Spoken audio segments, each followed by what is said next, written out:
Well, good evening and welcome to the countdown to the Pan Am Challenge 2024. The event will take place at the National Sports Center come Saturday, September 22nd. And we have two players who are making their debut in the Bermuda Strip for the senior women's national team in Robin Stemple and Grace Lightower. Towler, sorry. Ladies, first of all, congratulations on making the team. Um, Grace, let's start with you. Just trying to facilitate making this team. What type of challenges did you have? So training started at the end of summer. At the start of summer. Mhm. However, I was in exams for school, so I wasn't able to make all of them, and I took a break. But then I was invited back, and through many early mornings and late nights of Mhm. training, I finally made it. It's a big commitment. Yeah. Yeah.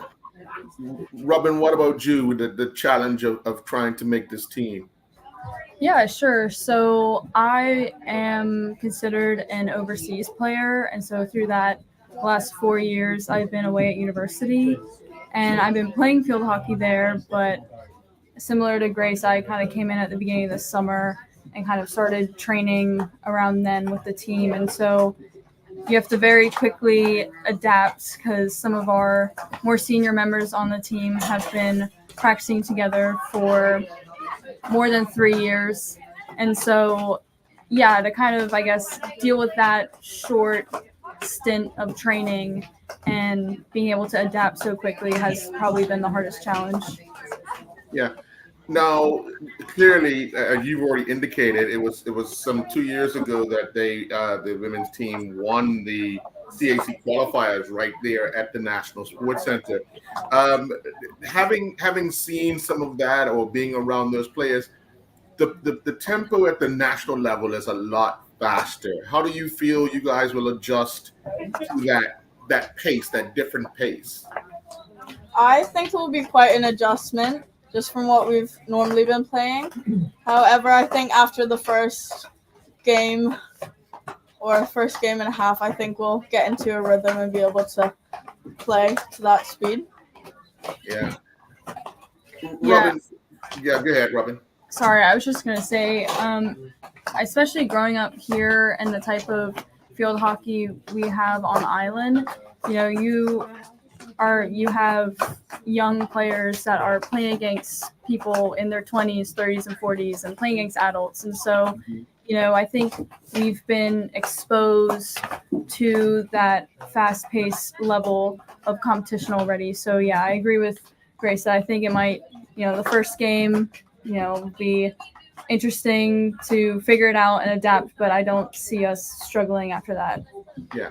How much of the fact that you've been playing against mixed teams with men, grown men, young boys, and so forth, who present different challenges in strength and in pace and all that, how do you think that's going to help the team, to come together, playing it, those different types of people on a weekly basis? Yeah, I mean, we've been training and doing practice games with mixed teams here, so we've been getting that experience as well. And, it's something not to be intimidated by, and you will have female players on other national teams that are just as good as a guy playing. And so, that experience for us is really invaluable. And yeah, I think it was interesting to go away to university as well, and where you have people that play all levels of hockey up there. You also have people that have never played against guys before and can be very intimidated by that. So I think us just having that a part of our regular training here is, really helpful for us as a team. Mhm. Grace, talk us through because you had a coming out of season of sorts last year. Playing week in and week out, scoring goals here and there. Um, take us through how last year materialized for you from your view. So last summer, I went to a sportsways camp in Barcelona, where I saw a lot of really good players from all over the world. And I think that gave me like a lot of motivation to do better in this season. So I think I've improved a lot over the season. I've gotten more comfortable. I've been I've been playing in the mixed league as well, which has begun, which I think has helped me with my confidence as well, as I know I can beat some of the men that play. Yeah, so I think I've just over this season I've improved a lot. I've kind of shown what I can do and what I'm going to do in this tournament. Yeah. Now, the fact that you're the youngest member of this squad, how are you adjusting to that? It's quite an adjustment, obviously.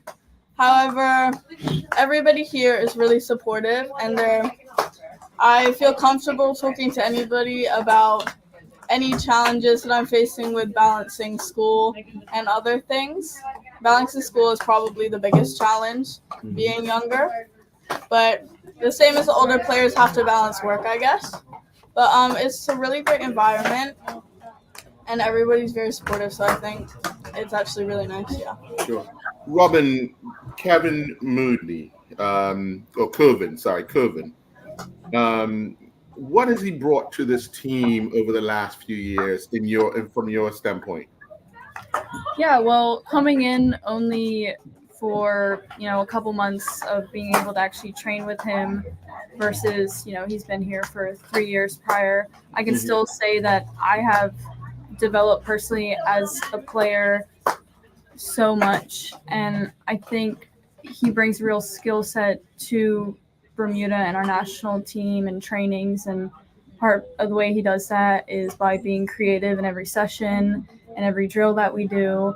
And I think something that he does really well is he will, put pressure on players in ways that actually have them work on their weaknesses and develop those and make you feel strong as a team as a whole. So he works on a player individually as well as that whole team aspect. And it's been great to have played and learned from him over the summer.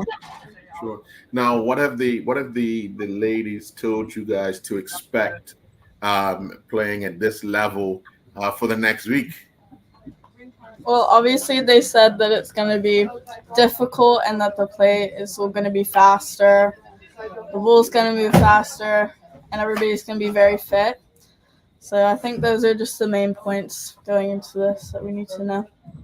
Yeah, I was going to say, I think also part of our trainings we've just been really focused on is ourselves and how we can get better and how we cannot be intimidated by the situation and the circumstance we're playing in. So yes, it's another national team from another country, but that doesn't change how we've been playing. And so I think this one of the strongest things we can do is keep our play the same. If you had to pick out a player or two that you guys can go to and feeling down or feeling like things are not going your way, who would that player on this team be? For me, it would be Megan Troke. She was my primary PE teacher, so I've known her ever since I was like 3, and she's the one that kind of brought me into hockey and got me playing in the women's league and the mixed league and all these things. So I think she's definitely the person that I would go to and the person I feel most comfortable with. Yeah, I agree with Megan. I feel like her having that teacher role, I think she does kind of, come to us more naturally as the junior players and take us under her wing. So I'd say her as well. Yeah. Well, Megan goes from being part of the coaching staff in 2022 to now being actively involved in playing this time around. How do you think she adjusts to something like that? I thought I wasn't here for the last time in the last international, or the CAC qualifiers, but I feel like she's just, I've come and she's been a player, and I mean, I didn't know her when she had that more administrative role, but I couldn't see her as finding that as a hard adaptation to make. I think she fits right in as, one of the more senior players, but she's still strong. She still is super fit and gives her all, and the energy she brings to practice is just amazing, and it's just infectious. And so, yeah, I don't think that would have been a hard transition for her to make at all. Sure. And Grace, for you, I mean, and you, Robin, this next week, you guys are going to get a lot of attention. Usually you don't get any attention when you're playing hockey, but this week, everybody's almost obligated to cover this national event. How do you think you manage this added little pressure? Because you're going to have family, friends, and, all sorts of support coming out to follow what's going on the hockey pitch. Yeah, so obviously we're going to be nervous. That just comes with all the crowds and all the media coverage. But we do also know that everybody who's there is supporting us and wants us to do our best. So I don't think we have to worry about them, judging us. I think they're just here to support, and that's a really good atmosphere for us, yeah. Good. Well, you're on deck on Saturday. Now, I gotta ask, because the days are going to be long, especially Saturday and Sunday for you guys. You got the final game of the day. Robin, let's start with you. Are you one of those I rather play in the morning or rather play in the evening type of player, or which one are you? I think I prefer the morning, because we have both morning and evening practices, or we have been all summer, and I've preferred getting up early and just starting my day. I think around the time that we've usually been playing in the evening, it's around dinner time. So that's all I can think about. But we've been practicing around 6:00 in the evening, which is when all of our games will be. So, we're still preparing for that. And yeah. What about you, Grace? Me personally, I like later games. I'm a teenager, so I don't really like getting up in the morning. But I also like to watch the other games and just see how they play, and it kind of helps prepare me for my game as well. All right. Well, I want to wish you guys and your teammates all the best. We know that you're going to do Bermuda proud, and we look forward to come Saturday some positive things happening on the hockey pitch. Okay. Yep. Thank you. Thank you. Have a good night. You as well.